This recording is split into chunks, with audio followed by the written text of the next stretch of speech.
fortified area. That's why this place new name Pillar He means 3 Asoka pillar lies in Nepal. So first pillar lies in Lumbini and 2 Asoka pillar lies in the Kapilavastu. So first pillar from the west gate 8 kilometers far from there, that place is called Goti Hua. There's the first pillar, another is a Nigli Hua, second pillar. And 3 Buddha was born in Nepal. First Buddha name Kalkuchanda, second Buddha name Kanakamuni, and this is the last one, Sakyamuni Buddha. Actually this is the fourth Buddha. Now we are in the twin stupa. The bigger stupa is the Buddha father, Suddhodana, and the smaller stupa is called Mahamaya, Maya Devi. So this stupa, this is the kingdom,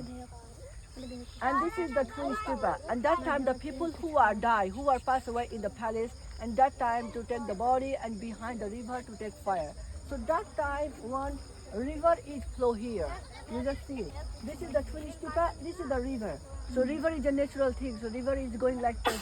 1 kilometer far from here, like this. River like this going to far. Now the river name is called Banganga River. And that time that river name is called Bhagirathi. So that is the ancient river. We have the 2 proof. We have 2 Kapilavastu. One is Kapilavastu lies in India and another is this Kapilavastu. So what is the original Kapilavastu? Actually you know, both Kapilavastu is the ancient Kapilavastu, not like a fake duplicate, not like this. Both Kapilavastu is the ancient Kapilavastu. But this Kapilavastu have 2 proof. This is the ancient Kapilavastu. First proof is the Eastern stupa, where Buddha horse is passed away. And second proof is your river, because that river is you know that the Sake, the capital city of Sake kingdom, the Kapilavastu area is just behind north side. One river is flow here. So we have one river and we have the Eastern stupa. So that is the proof is this is the ancient Kapilavastu. And this stupa is made by King Asoka. All these are twin stupa. But this stupa is excavated by here.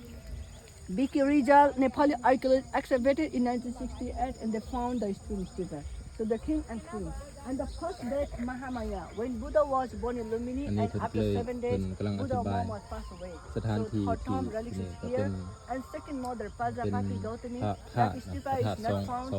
nobody don't know where is the stupa. Okay, come let's. ทรงถาดก็คือถาดหนึ่งก็เป็นของพระเจ้าสุโธทนะ พระเจ้าสุโธทนะนี่ก็คือเป็นพ่อของพระสัมมาสัมพุทธเจ้านั่นเองเป็นพ่อของเจ้าชายสิทธัตถะก็คือพระองค์หลังจากที่พระองค์ทรงตรัสรู้แล้วพระองค์ก็ทรงมาโปรดเพราะว่าพ่อเพิ่นป่วยแฮงเพิ่นก็มาโปรดแล้วก็โปรดอยู่ในพระราชวังหลังจากโปรดแล้วก็เทศน์ให้ฟังจบลงหลังจากนั้นแล้วก็พระเจ้าสุโธทนะก็เลยได้ปรินิพพานก็คือบรรลุอรหันต์แล้วก็ปรินิพพานเลยบรรลุเป็นพระอรหันต์แล้วก็ปรินิพพานอยู่ในพระราชวังกบิลพัสดุแล้วก็ธาตุที่2นี่เป็นของมหามายาเทวีก็คือพระนางสิริมหามายาซึ่งเป็นแม่ของพระสัมมาสัมพุทธเจ้านั่นเองก็คือหลังจากที่พระองค์ทรงอันเกิดประสูติได้7วันพระนางสิริมหามายาก็ได้เอิ้นว่าได้ตายเนาะตายลงเพราะว่าพระคันข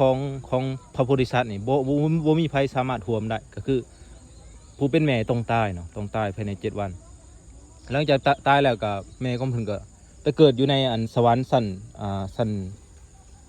ดุสิตเป็นเทพบุตรอยู่ในสันดุสิตเมื่อเกิดไปสันดุสิตแล้วก็ในพรรษาที่7พระองค์ทรงพิจารณาถึงอันจริยาของพระพุทธเจ้าทั้งหลายก็คือพระพุทธเจ้าทุกๆพระองค์ต้องไปโปรดแม่อยู่สวรรค์สันดาวดึงส์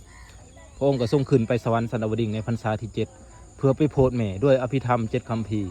ไปสวดอภิธรรม7คัมภีร์ให้แก่แม่ของเพิ่นหลังจากนั้นแม่ของเพิ่นก็ได้ดวงตาเห็นธรรมบรรลุเป็นพระโสดาบันนี่อันนี้ก็คือธาตุของแม่ของเพิ่นคือมายาเทวีสตูปาธาตุและอันนี้ก็คือพระธาตุของพระเจ้าสุโธทนะซึ่งเป็นกษัตริย์ครูบาอาจารย์เพิ่นกำลังสูตรมนต์พระธาตุก็ถือว่าพระเจ้าสุโธทนะถือว่าเป็นอรหันต์เป็นผู้บรรลุเป็นอรหันต์เพราะพระสัมมาสัมพุทธเจ้ามาโปรดก่อนใกล้จะสิ้นชีวิตเพิ่นก็ได้มาโปรดแล้วก็ได้บรรลุเป็นพระอรหันต์แล้วก็ปรินิพพานเลยบ่ได้บวชแต่ว่าปรินิพพานเลยซึ่งแม่ของเพิ่นก็ได้บรรลุเป็นพระโสดาบัน รูปเป็นพระโสดาบันอยู่ที่สวรรค์ชั้นดาวดึงส์อันนี้ก็คือเรื่องราวอยู่ในเมืองกบิลพัสต์วังกบิลพัสต์เป็นวังถ้าว่าเจ้าชายวิทุธภาพบ่มาบุกทำลายข่าวตระกูลสกยะก็น่าจะเฮาเห็นจะพระราชวังที่ยิ่งใหญ่กว่านี้แต่ว่าน่าสิได้เพราะชาวสกยะนี่เป็นคนมีกรรมเป็นให้เจ้าชายวิทุธภาพนี่มาบุกทำลายข่าเอาเลือดนี่ล้างพระราชวังกบิลพัสต์เลย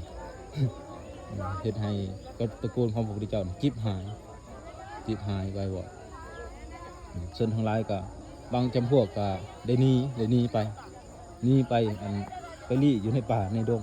แล้วก็ไปตั้งรากพักบ้านเฮือนใหม่จากที่เป็นกษัตริย์อยู่ดีๆก็ได้ไปเป็นปุถุชนลี้อยู่ต่อสงครามแต่ว่าถึงยังได้ก็ตามแต่ว่าเพิ่นว่าญาติของเพิ่นบางจำพวกนี่ก็ที่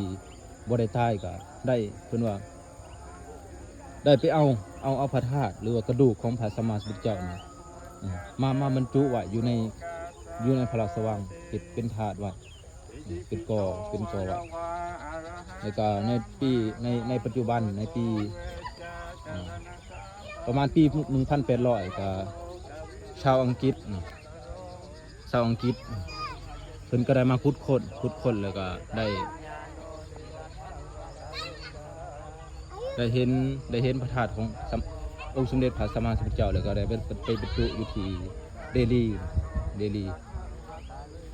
ไปบรรจุอยู่เดลีก็ปัจจุบันถ้าผู้ได้ไปเดลีไปเมืองหลวงก็จะได้ไปกราบพระธาตุที่ขุดค้นจากเมืองกบิลพัสต์แห่งนี้